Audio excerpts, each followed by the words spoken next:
I think we need to have a conversation about Aston Villa.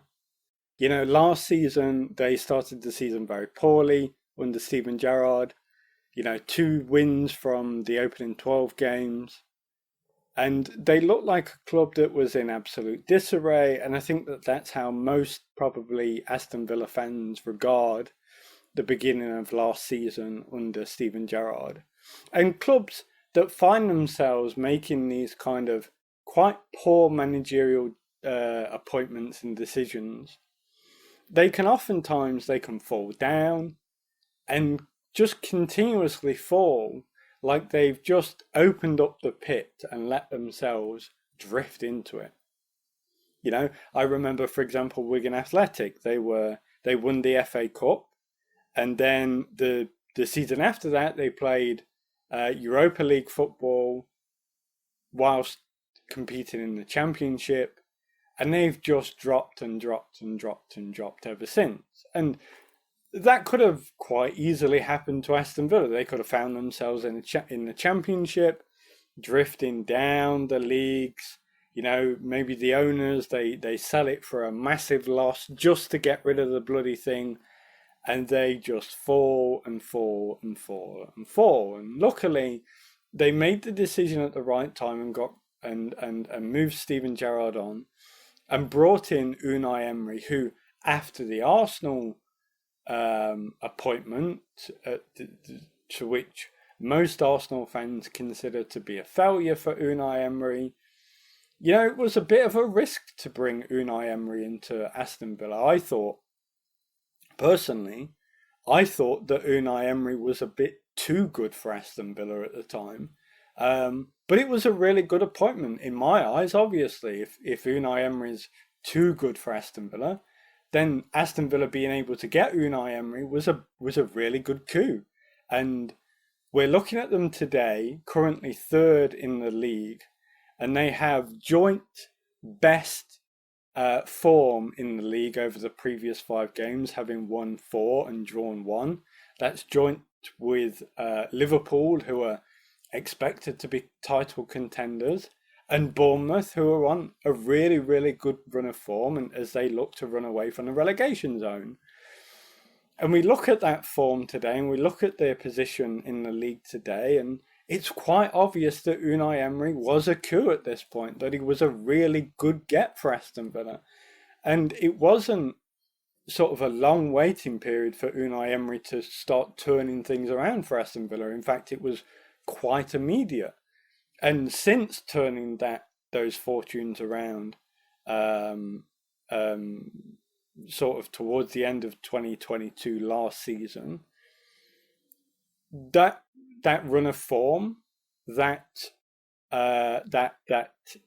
positivity has only increased ever since, right? Such that if we're to look at the teams that they beat recently, and I'm going to read those teams out to you very quickly. So they obviously they defeated Arsenal 1-0 at the weekend, which was a really good result. John McGinn scored in the 7th minute, and they pretty much shut the game down once again. That's Unai Emery's game management abilities. You know, Arsenal, they had 6 shots on goal, 3 on target. I think they had a penalty shout that was not given, and they scored in the final moments of the game, but that goal was disallowed. And so they really limited Arsenal in their creative capacity, in their ability to create chances, etc., etc. So they beat Arsenal 1-0. Midweek they played Manchester City. They beat them 1-0.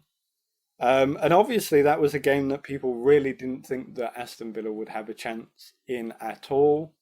But they did the exact same thing, went 1-0 up and shut the game down. Previous to that, they played Bournemouth and picked up a 2-2 draw. Bournemouth again, one of the best formed teams in the league, running away from relegation. Things have clicked for them. A really good result for Bournemouth. Previous to that, they went to Tottenham and beat them 2-1, which was another really good result for them. And they beat Fulham 3-1.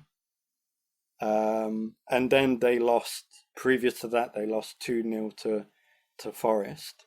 But they're on a really good run of form with that. And obviously they've played sort of three teams that Aston Villa, if they were to be sort of a bit ambitious about their season, that's where they'd want to be. They'd want to be around Tottenham and Arsenal and Manchester City, because being around those teams means that you're going to be top 5, top 6 even. And to go and play those three teams,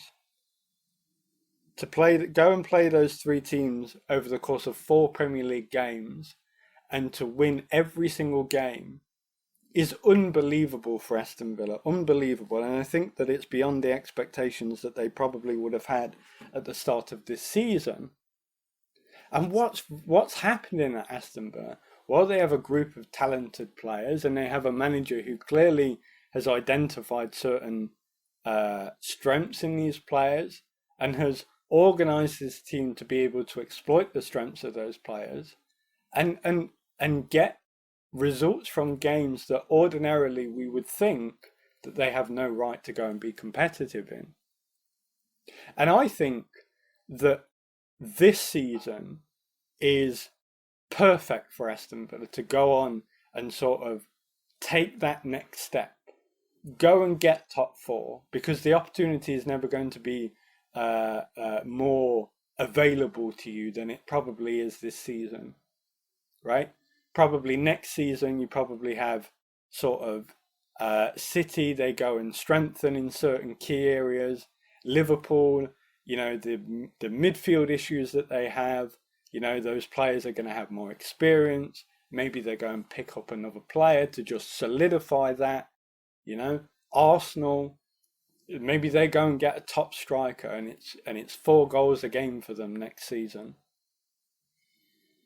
Tottenham they'll have Mickey van der Ven back for sure by that point. Maddison will be back by that point.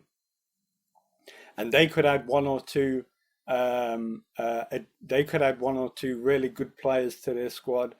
Who am I missing? Chelsea, the addition of 1 or 2 players could make them a hell of a lot more consistent. And all of a sudden next season, breaking into that top 4 looks a little bit more difficult than it does this season. This season, I think Manchester City are not what they were last season, obviously. Liverpool are not quite there to be the dominating team that they could be with those additions and that experience. Arsenal, they're not playing particularly well. They're picking up points, obviously, and they're able to do that despite the fact that they're not playing particularly well.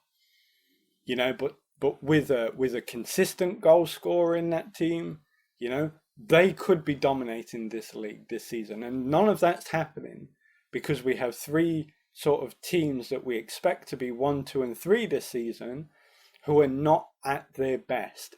And then we have teams that we would expect to be competing in there, like Manchester United, like Chelsea, and like Tottenham, who are not at their best either. We have a Chelsea team that was kind of stripped at the end of last season and replaced with a lot of talented and promising youngsters, but they're not there yet. We have Manchester United, who are in one of their disarray seasons, which comes around every sort of 2 or 3 seasons. So they're not going to be pushing for a top 4 position. I think that they'd be lucky to get sort of 7th or 8th this season. We've got Newcastle, who have just got a list of injuries that are unreal.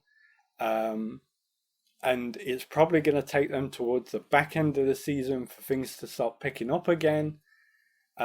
We've got a Tottenham team who are without that key figure in Mickey van der Ven, without that creative outlet in James Maddison, although that's not stopping them from scoring goals.